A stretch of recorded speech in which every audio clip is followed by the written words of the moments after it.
Buenas, bienvenidos a mi canal, yo soy Kalina y el video de hoy sin duda es especial. Con mi pareja Asael Tus tuvimos la oportunidad de tener un intercambio con Reuben Langdon, conocido en la comunidad de Devil May Cry como el actor de voz y mocap de Dante. La entrevista fue en inglés y desde luego no es mi idioma natal. Si bien entiendo perfectamente el idioma, a la hora de hablar es otro asunto y se imaginarán los nervios y la emoción de la experiencia. Así que me disculpo de antemano por mi pobre capacidad de vocalizar.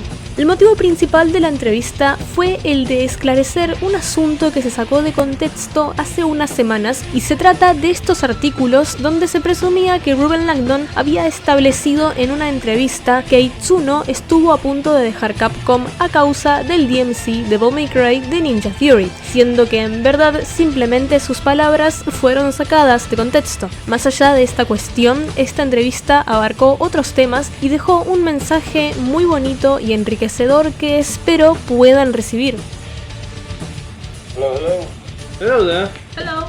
Can you hear us well? I can hear you guys well, yeah. Oh, Great. Thank you so much for giving us this chance. Nice to meet you. We are both from Argentina.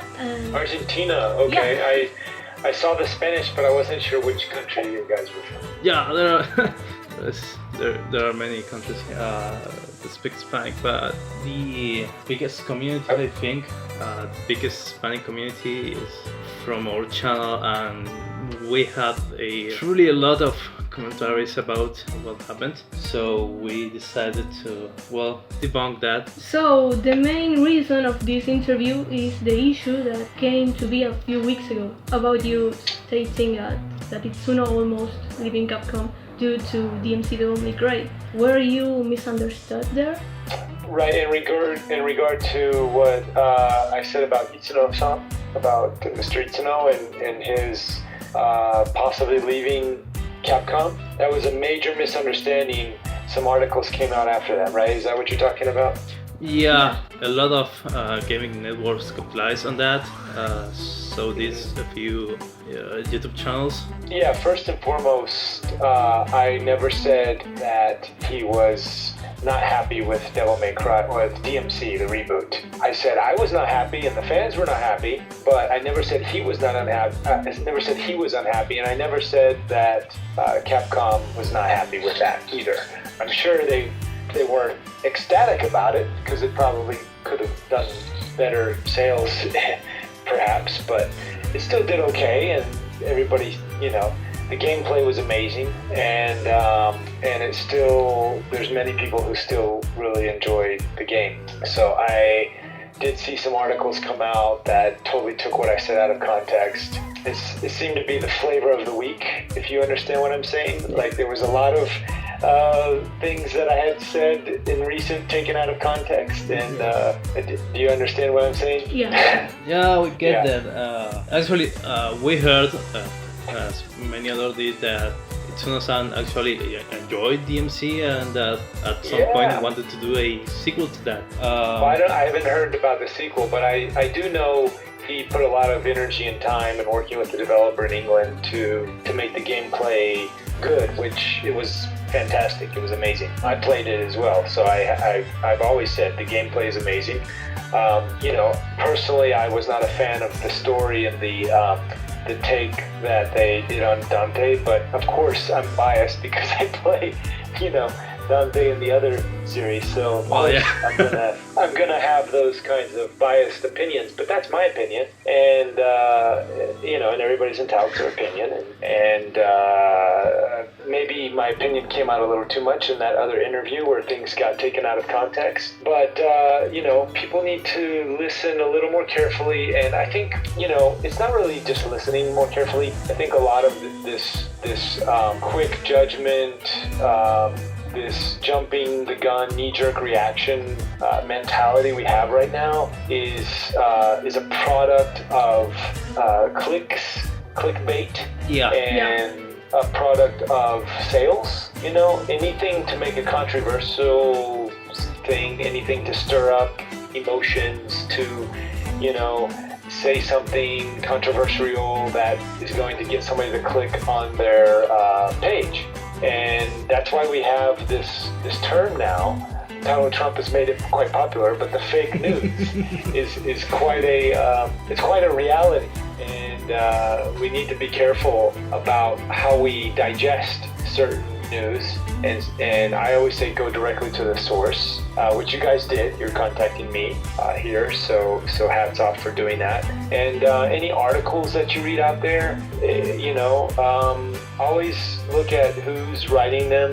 Look at their history, look at their background, look at what other types of material they put out. Most of the time you'll see a common thread. You'll see if someone's putting out propaganda pieces, it's not just a one-off thing. They're doing it often, and that's sort of their MO. So be careful and watch out for that stuff. And it's up to us individually to do our own research into all of this news and find out what's true for us. And I always say, go to the source, follow the money, so to say, for your mainstream, your bigger news pieces, because there's a lot of opportunists. There's a lot of people out there that are just trying to get clicks, because YouTube now advertisement pays for clicks, and the more clicks you're going to get, the more money gets in your bank, and people will make up whatever they can make up to get clicks on certain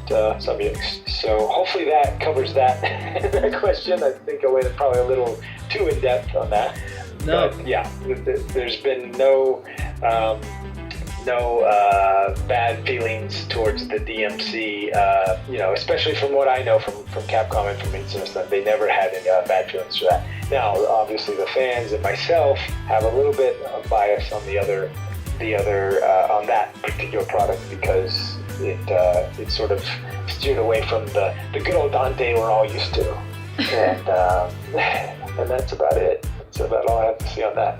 No, well, it's actually great that you went that in depth on this issue, because, well, for one side, it is what we were used to, the old Dante that actually came back. So it was kind of shocking when DMC came out, but as you say, it was a great game. It introduced a lot of mechanics that were taken to DMC5. Yep. Here's the thing. It is about clickbait. It's about reading, commenting, such. We are normalizing this to the point that these gaming networks actually can't measure the damage that they're making. How does something like this could have affected you? I mean, shouldn't have been nice to know that you were taking so much out of context. It hasn't really affected me. I saw a couple articles come out. You guys contacted me, obviously, we're having this conversation. But I think anybody who actually was concerned about that or seen that article, and I think somebody had sent it to Matt over at Capcom, and Matt had on a tweet or something, and I followed up and I said, listen to the original interview I did, listen to it carefully, and nowhere did I ever say that Itsuno-san was going to leave Capcom because of DMC, right? I said he was going to leave, but somehow somebody took that out of context and said I said he was considering leaving, but that had nothing to do with DMC. So somebody else decided to throw in that news and sort of make that sensationalized piece.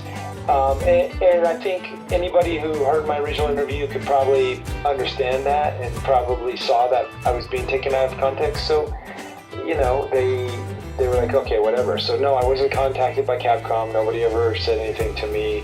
I haven't talked to Itsuno-san or Matt about that. I saw a tweet from Matt saying, no, actually Itsuno-san loved the game and loved the experience, and I followed up and just said, I was taken out of context. So it wasn't really a big deal. I'm sure you guys, the fans, but again, I'm glad you guys are giving me the opportunity here to sort of make a comment about that. And the key thing is not so much about, well, I'm not going to beat a dead horse, but not so much about that specific article, but it's just news in general. We really need to be cautious and aware and discerning with how we take in our news. Yeah, that's right. So, I'd like to ask, has anything like this happened to you or someone else you know before?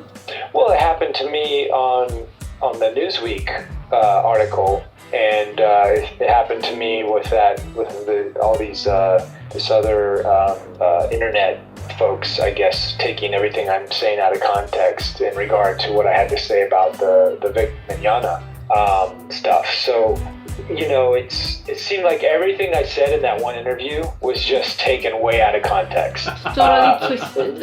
And in so many areas. Newsweek going as far as calling me, a right-wing conspiracy, nutcase, which I know I'm a nutcase. I'll agree on that, but I'm definitely not a right-wing, conspiracy nutcase. So I'm definitely into aliens, and I love my, I love following the Q stuff, because if anybody does their homework, the Q stuff, there's a lot more truth in that than the mainstream media will make out. So, it's easy to call anything a conspiracy or a nutcase or whatever, but, honestly, those people who say those things, how much actual real homework have they done? How much investigation? I've been following Q since 1 week after Q came out, over a year, and I've been following every single post. And so far, Q has said nothing that I could tell as hate speech. Q has said only things that unite people and bring people together. Now, Q may be making not accusations, but subtle. Q actually tells everybody they should do their own homework, and I think that's the biggest message behind Q that I agree with. Now, I don't agree with everything that Q is suggesting or putting out there, and definitely the people who are deciphering the Q messages, I'm not on board with all of those people. I think that's where the Q messages get a bad name. But if anybody did their homework, they would realize there's a lot more to Q, there's a lot more to aliens, there's a lot more to all of this so-called conspiracy stuff than the mainstream media and also these internet hit pieces make themselves out to know. They just don't know. You got to do your research. Well, that's quite difficult for most people at this time. It's actually quite hard in this later decade to acquire such a critical way of reading, and to actually go to source, like you said, search for more information than what you're being fed. So it's not difficult. I disagree with you. It's easy to click on these news things, but it's not difficult. It might be time consuming for some people. Luckily for me, I'm an actor, which means I have a lot of free time. So I can actually look into and spend 8 hours a day, combing through messages, doing the research. It's not difficult. It's there. The information is there. I mean, you can pretty much anything you want to know is out there if you just do a little homework. I disagree with the difficult part of it. I meant difficult as something that one has to acquire, as we mostly are being taught to get what we are given. Not that it's difficult to... I see what you're saying. It's human conditioning has sort of made it maybe easy for us to just take what we're given. I understand what you're saying. So yes, there is a bit of unprogramming that has to happen for some of these truths to actually seep in.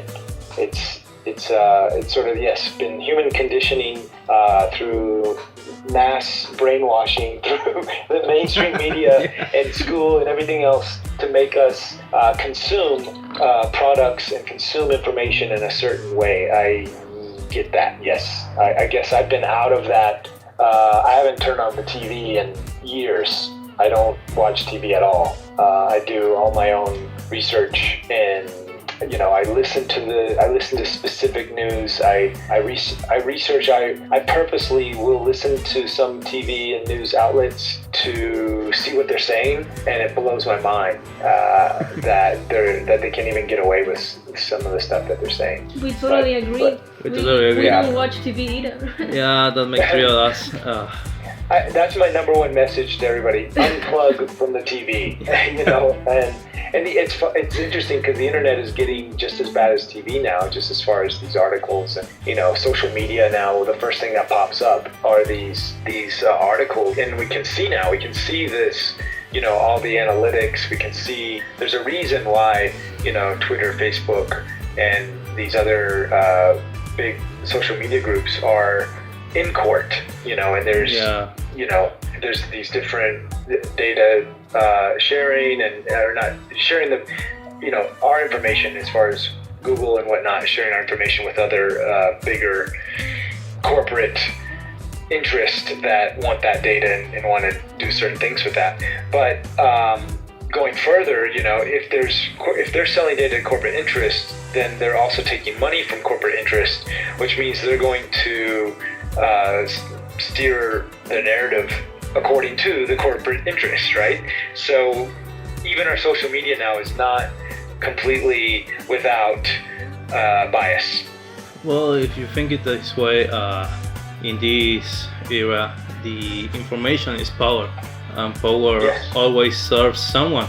I agree 100%. That's why the best thing you can do is to empower yourself. And by doing so is to do your own research and to follow your own truth and to really find your center and find out what works for you. Because the stuff I say, the stuff that, these news articles say, who's to say that I'm not right now?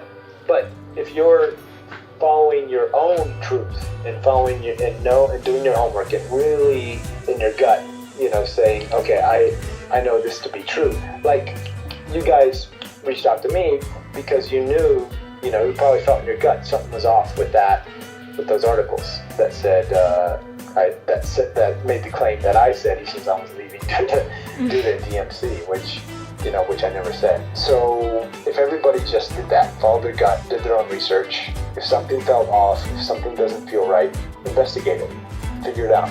Yeah, when we wrote that, we knew that something was off, but we didn't just wanted to leave that there.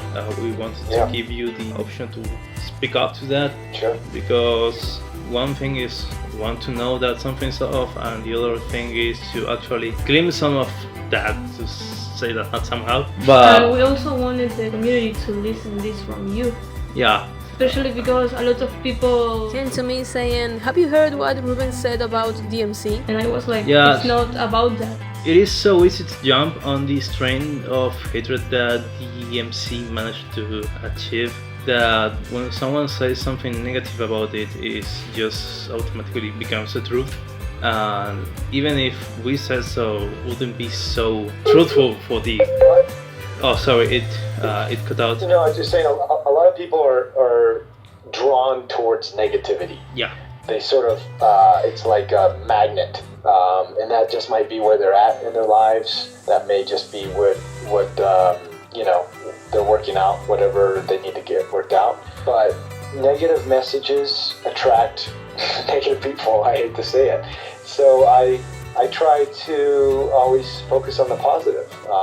If you ever hear me saying anything negative about anybody or anything, the only thing negative I have to say is about the mainstream media and about these messages. But even that can be in the positive. What is that teaching us? What is all of this fake news teaching us? It's teaching us discernment. It's teaching us how to empower ourselves and how not to rely on somebody else or some other form of corporate information, corporate interest. We have to discern for ourselves. So even this era of fake news, this era of negative, taking quotes out of context and saying negative stuff, there is a positive message there, and that is that we all can learn how to discern for ourselves how to ingest and take in these messages, these news pieces. Well, it's actually great that you say this, because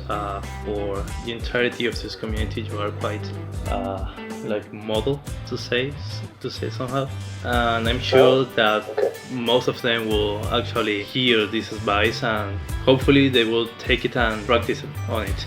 It's great because all this matter led to this great philosophical conversation with a great message, I think.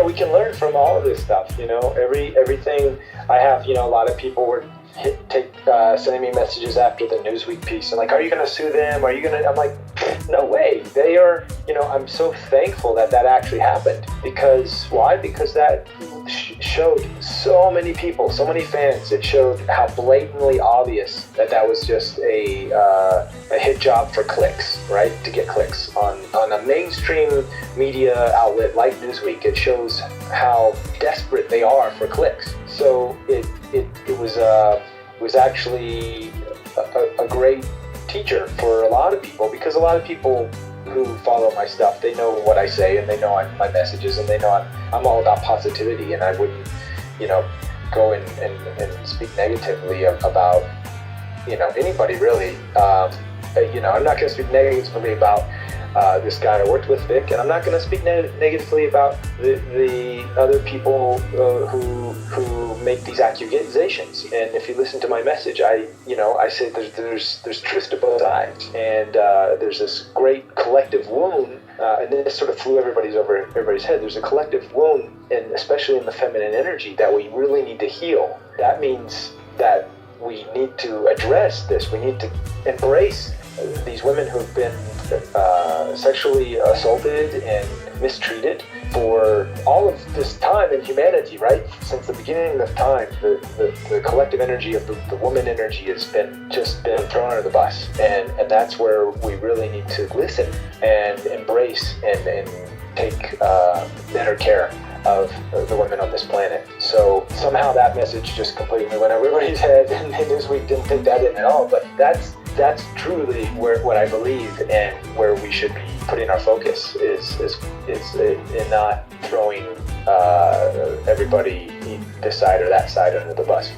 So I'm again grateful for the Newsweek. I'm grateful for, like I said, even when I got shot at in Guatemala, grateful for that opportunity to not get hurt, to understand, have a better understanding for people who also have been shot at, and people in war situations, and people in law enforcement, and even people who live in those type of areas that may be in poverty or in war or in in unstable neighborhoods, and they are traumatized. And I got to feel a little bit of what that was like, and obviously not in a day-to-day basis like other people, but I'm able to now empathize with people in those situations and understand that better, and hopefully apply some empathy and look into what causes those situations. I'm really doing a lot of research now. What's causing all of this trauma in Guatemala and in other areas in Central America, in South America. You guys in Argentina have issues as well. I mean, we all do. America's got lots of issues, but a lot of these sort of gang members in unstable areas, it actually goes back to America, and America's meddling in political affairs and proxy wars and these kinds of things. So understanding that and going deep, that's where we have to sort of give gratitude to these situations. These so-called traumas in our life actually are opportunities for us to grow. And fake news or hit pieces, and for me to sue would be that would be creating more of more of the trauma. We wouldn't heal anything. It would just be creating more of this back and forth craziness. We are glad that you are able to tell us your side of the story on Guatemala and what your thoughts are on all of these issues, because as the Hispanic community, we don't have these many opportunities because of the language barrier that You're kind of isolated, let's say. Yeah, isolation is pretty much the right word. And everything you say here, we will translate as faithfully as we can. And it is something that may reach people that it couldn't reach before. sincerely, all this that you're saying is just great and pretty wholesome, actually. I hope I'm not right. Sometimes I feel I might be rambling off a little too much. I hope you guys understand everything. Hopefully you put, some subtitles or something. Oh yeah, we actually will put subtitles on English and on Spanish in the video, so everything great. you can see that. I wish I spoke Spanish. Fortunately, growing up, I was so focused on learning Japanese, like I just blocked out all other languages, and I would have done the same. I wish my English was better so I could talk even more. Well, I'm not talking so much, but I understand perfectly everything. I'm sorry. Okay, well, great. No, thank you. I'm glad you guys understand. Did you want a couple other things that you want to ask? Yeah, if you don't mind. Yeah, some Sure. stuff. Come on. So these questions are regarding DMC original series. I'd like to ask, did you have any experience with Devil May Cry prior to you becoming the voice actor and mock-up of Dante? Other than just playing the game. I was a fan of the game. I played the game. So, but other than that, no, I just played the game. What were your expectations when you found out that you had won the role for Dante on DMC3? Well, I don't know if I had expectations. I was just more nervous than anything, because for me at that time I had never carried that kind of a role or burden, I should say. It's sort of a curse and a blessing at the same time. Now that I've sort of done that, been there, it's a blessing, nothing but blessings. But in the moment, when you're taking on a role of that size, an already established entity, property, franchise, then there's a lot of expectations from others that you have to sort of meet. And that was my greatest fear, was would I be able to meet those expectations? So I didn't have the expectations, but I was trying to meet everybody else's expectations, and that was very scary. So leading up to the game, when it came out, a lot of people dogged on DMC and was like, what's this crap and all that. But to be honest, that same thing happened with Devil May Cry 3, because it was such a drastic different take from the original Devil May Cry series. And the original Dante, this was a younger version, a more crazy, the whole theme of Devil May Cry 3 was crazy, stylish action, right? Yeah. So there was a lot of fans that were upset with the new take, and I was getting hate mail before the game came out. People were like, "Who are you? Where's the original voice actor? Who are you, this imposter?" And I was like, "Oh my God, I hope I hope the assassin is coming." Luckily, the game came out and it was popular, and people sort of forgot really quickly how much they were against it. But I feel that's why when DMC was coming out, I was actually a proponent for it. I was telling people, hey guys, give it a chance. Don't poo-poo it until you actually play it. Mm-hmm. And if you listen to any of my past interviews, as leading up to its release, I was like, I played the demo and it was awesome. So don't hate on it. And then it came out, and it was what it was. It was a beautiful game, first and foremost. Just aesthetics wise, it was amazing. It was just for me that there was a little too much cursing, and the comedy aspects seem to be taken out. Again, like I said, I'm biased. I like a different type of Dante. But as a game, it definitely still held up as a really good game. Well, that's something that we didn't know. For most of us down here, the DMC3 actually was our very first take on Devil May Cry, so we grew on that instead of being shocked by it. Kalina? Yeah. Do you play the games, or do you have this issue like some other actors do, that you can't see or play things you are into? Oh no, I definitely play any game that I've been working on or have done. I make it a priority. I go and play that stuff. Great. For sure.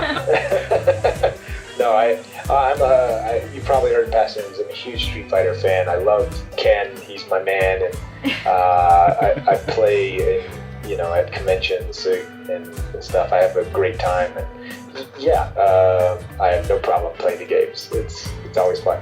So what is it like being on both sides, behind the microphone, not only here on Devil May Cry 5, but when you did Devil May Cry 3? What is it to actually play the game and hear yourself on Dante?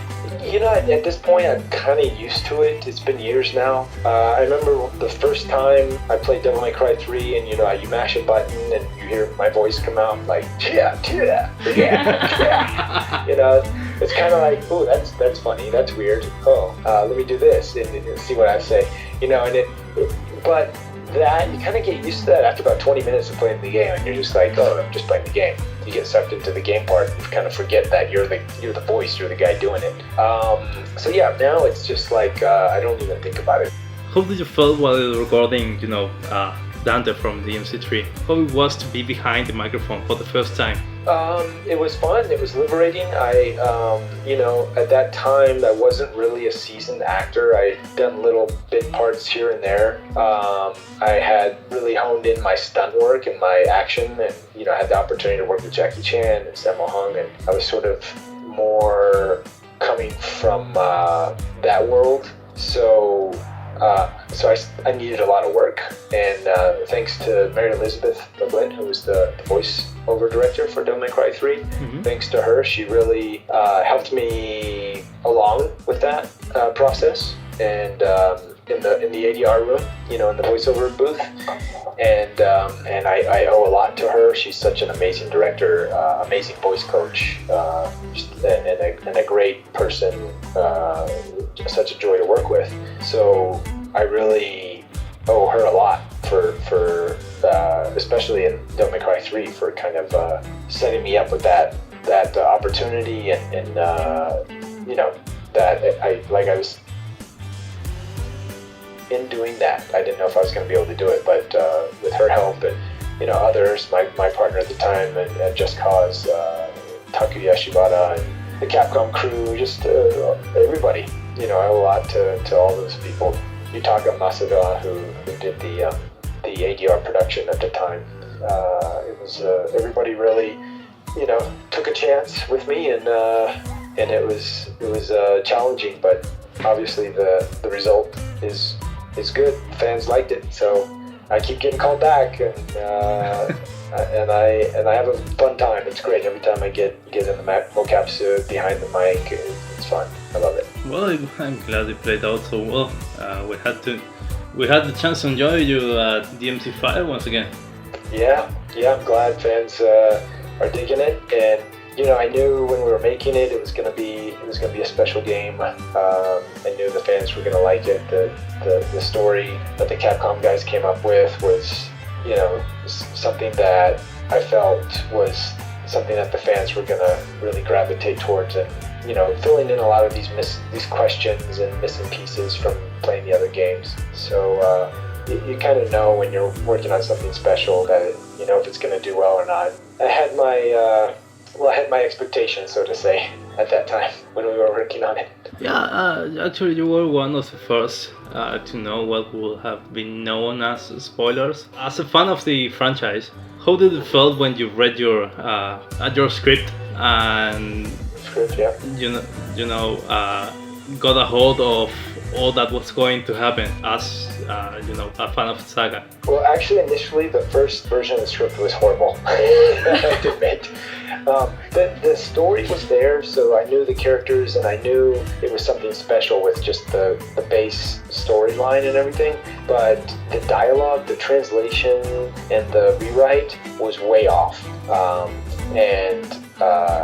This stood out right away, and at the time, because I wasn't producing, I was just an actor.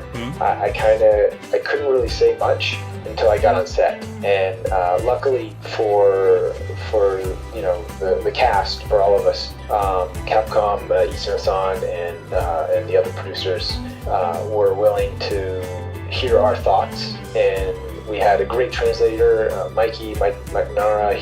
He worked diligently in sort of conveying what Capcom wanted. Me also being a fluent Japanese speaker, we got to ask very important questions to Ito-san and Yuji, the cinematic director, and really get to the core of what the message that they were trying to convey. Because a lot gets lost in translation when it's just on paper. Yeah. You're only, when you do a direct translation from something in Japanese to English on paper, there's a lot of nuances that sort of get lost. And especially with that language, and especially with this game in the original script, it just did not make sense for a lot of things.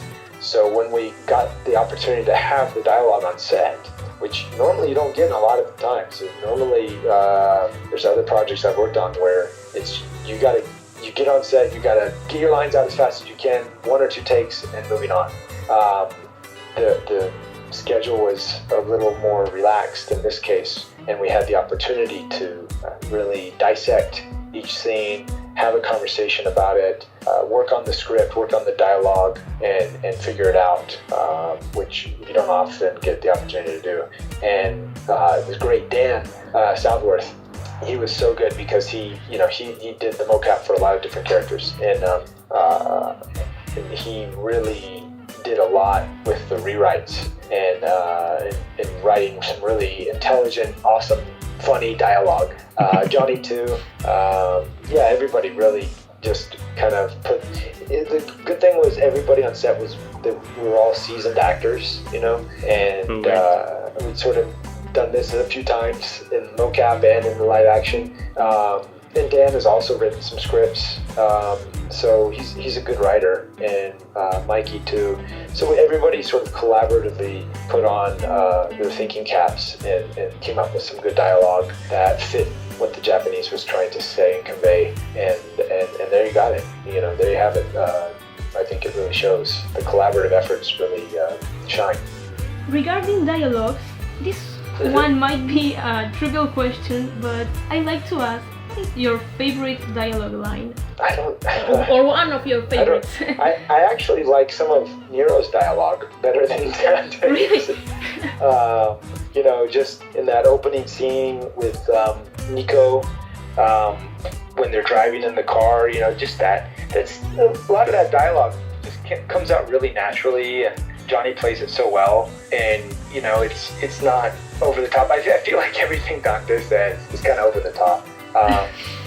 And that's great and funny and all that, but I just personally I like some of Nero's dialogue because it's sort of more normal conversation stuff that's more grounded in a little bit, and it just feels natural, and especially the way Johnny and Faye, who plays Nico, sort of their interactions, I thought, especially after seeing the final product, I thought they did an amazing job. I thought it really comes off genuine and just So my favorite dialogue, unfortunately, is not Dante's. It's like Nico and Nero's dialogue.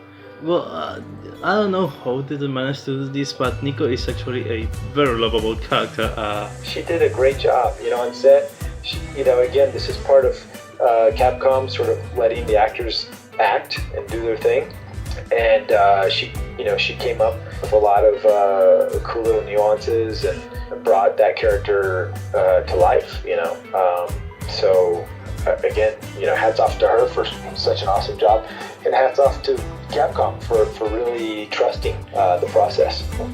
I think that the most unexpected thing from DMC5 was either the Michael Jackson scene or the F-bomb from Nero. That was that caught me off guard too. The Michael Jackson thing. Yeah. When Yuji said he was going to do that, I was sweating bullets because I honestly I can't dance, and he didn't tell me I had a stunt double for that, and for days leading up to that scene, I was just like, oh my god, this is going to be horrible. I'll just whatever. I was like, I'll do whatever happens, and we did the scene where Nico, hands the hat over. And then I was ready to dance. I was ready to go to town. I'm like, all right, let's do this. And he's like, no, Reuben, we know how sucky you dance, and it's okay. We got a stunt double. And you can't believe how relieved I was actually. At the I moment. can imagine. And I got to meet the guy in Japan. If you checked out my Twitter, a guy named Shibata, who is an amazing martial artist. Michael Jackson. In Japan, they call him monomane. He's an impersonator, Michael Jackson impersonator. Oh. He's actually been on TV and stuff, and he's got some cool moves. I got to hang out with him last week, actually, just before coming back here to the States. So check out my Twitter feed if you haven't, and there's some fun pictures of us. Well, we sure will. Oh, and speaking of Japan, well, we have heard your podcasts before. Well, not your podcasts, the ones you were invited from Capcom. And we heard a little of your story. Perhaps these ending questions could be about it, if you don't mind. Sure. When you went to Japan, what was the biggest culture shock you had from the experience? Wow, it's been so long. I went to Japan when I was 19, and Japan and the culture, the language, it's so integrated into my day-to-day life now.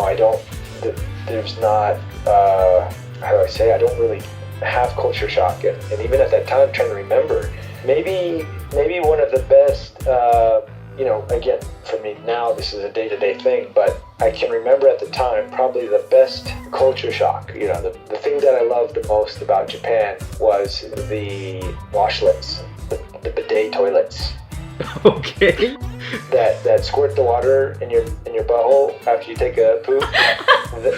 that is probably the best invention ever, like of all of inventions on the planet.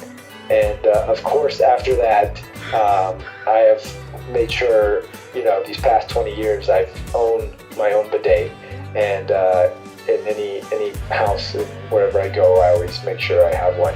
So this is by far the best thing ever to come out of Japan is a washlet. And if you don't have one, I highly recommend you go to your Japanese market or go on Amazon and you order one right now, because it will change your life. You will become a new human being once you have that experience. Well, at least in Argentina, we have our toilets, and besides Why that, are we talking about this? Especially in Central and South America, you guys, because I know your septic systems aren't the greatest. You have to sort of put the paper in the trash can as opposed to flushing it down the toilet. Not all places. Some places you can flush it down the toilet. But for the most part, whenever I'm traveling in South America, you have to always put it in the trash can, right? So this is all the more reason why you need a bidet, because it cuts down on your tissue paper usages by a lot. It's just a little spray and then a little wipe and you're done. It's great. well, that's what I was saying. We have our toilets, and we usually have, besides that, a bidet. But it's just not something cultural for us to use the bidet that much. Sure. No, I understand, and this is where we're gonna change the world. With every game player, every Japanese, every otaku on the planet is going to, we must make this a must. We must go out and buy our bidets right now, install them. Whether you live in Russia, in France, in Argentina, Brazil, you must get a bidet and start introducing it to the world, because it's like sushi, but it's better than sushi. Is it something better than sushi? I don't think so. It's better than sushi. Trust me. When No you have way. that in your house every day, you don't realize it when you just go, to a place that has a bidet. You're like, oh, that was nice. But when you have it in your home day after day, you're like, this is the best thing I've ever done for myself. And I'm sorry, I'm joking, but I'm not. Wouldn't it be an issue on colder countries? You just have to get the right size for the toilet. No, I don't think it should be fun. I mean, especially the best part is in the wintertime when it's so cold and you're dreading. Normally you sit on that seat and it's so cold and you kind of know and you expect and your skin prepares you, and then you sit down on that warm seat and you're like, oh my God, it's warm. It feels so good. No, but then you just don't want to get up from it. You just sit there forever. No, but It's great. I imagine, getting in clutches on the bidet and opening the water tap and bam, icicle up your ass. I should sell on my website or something. You know, I should become a spokesperson for bidets. You totally should. I'm sorry. That's Dante's retirement plan. Selling bidets. Yes. We'll figure something out. I need to contact some companies, see which one will sponsor me, and then I'll travel the world and I'll become a bidet salesman. Dante turns into bidet salesman. How's that for a career change? I will actually pay money to hear that.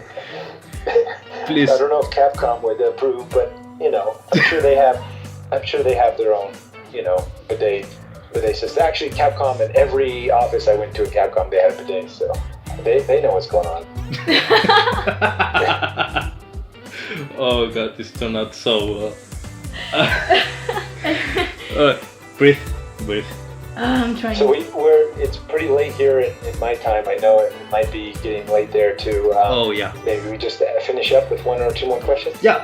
Actually, this was the last question. To finish this interview, we have a lot of young people in our audience, and we think that the story of how you became what you are today is inspiring. How you just went to Japan, leaving everything behind to seize the opportunity to embrace its culture, and how it played out for you. What were you thinking and how you felt when taking that decision? What would you tell to someone who is doubting to take a step similar to that? Yes, I have to say going to Japan was the best decision of my life. I learned a new language, I learned a new culture, I learned so much. I learned how to be a better human being by integrating what I learned in Japan with what I had learned, growing up in the States. So, whether it's Japan or any country or traveling, I think is so important for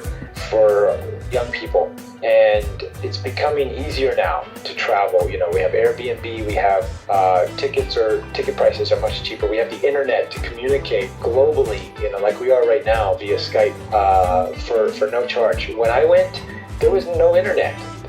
I wrote letters, handwritten letters back to my friends. And it was a scary thing because I didn't know if I'd ever see my friends again. Honestly, that was what I was thinking. But now we know that's not the case. We know that we can pop into a country for a month, a week, a couple days, a year, and we can pop out. Now, obviously, we have to be discerning with where we go.